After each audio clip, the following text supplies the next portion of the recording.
ઝંખના શબ્દો પર લખ્યું છે મેં, અને દરેક શિક્ષકની આ ઝંખના હોવી જોઈએ. આ મહાન ભૂમિ પર હું તો એક કૂવો છું.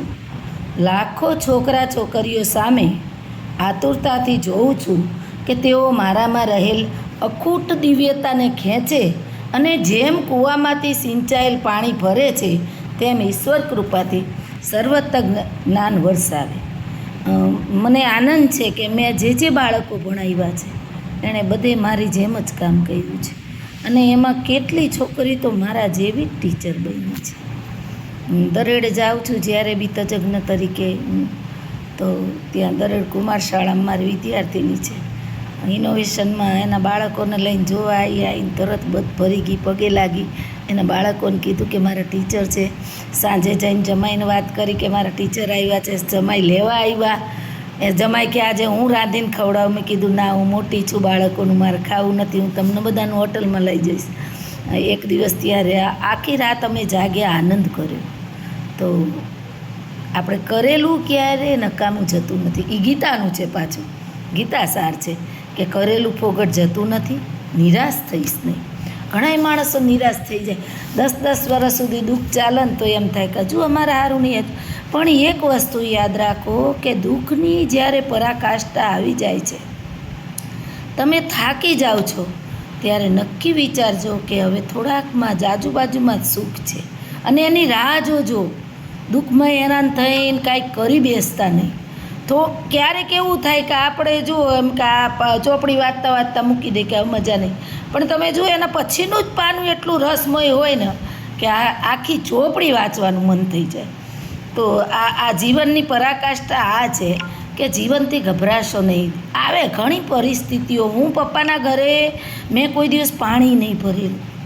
નોકર ચાકર ગાડીઓ બધું. એ સમયમાં બીજા ધોરણમાં મારા પપ્પાના ઘરે ફ્રીજ હતું, ડાઇનિંગ ટેબલ ઉપર બેસીને હું જમતી, સોફા સેટ, વોશિંગ મશીન. એ સમયમાં મારા પપ્પા VCR લાઈને અમને પિક્ચર બતાવતા, બધું જ એમ. એ જોઈને મારા સસરાએ ના પાડી દીધેલું કે આ છોકરી મહિને 500 વાપરે છે ને હું મહિને 500 કમાઉં છું. તો મેં બાએ ધરી લીધી હતી કે હું તમારી પાસે કશું જ નહીં માગું, જેવામ રાખશો એવામ રહીશ.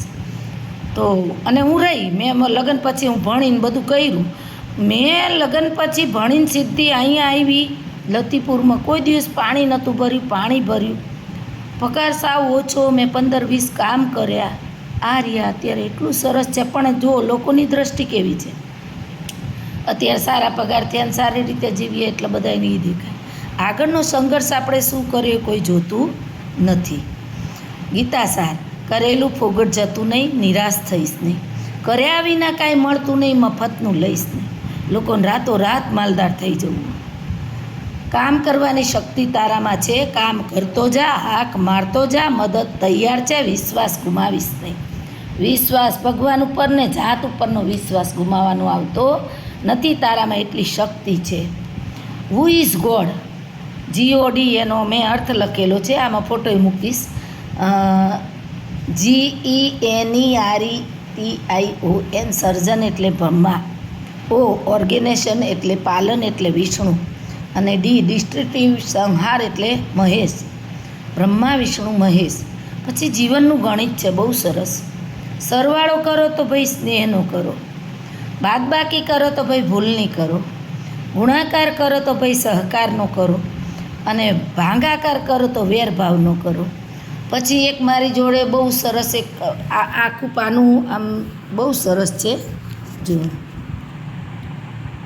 હું જો કે ફોટો લઈને મૂકીશ, એનો વાંધો નહીં.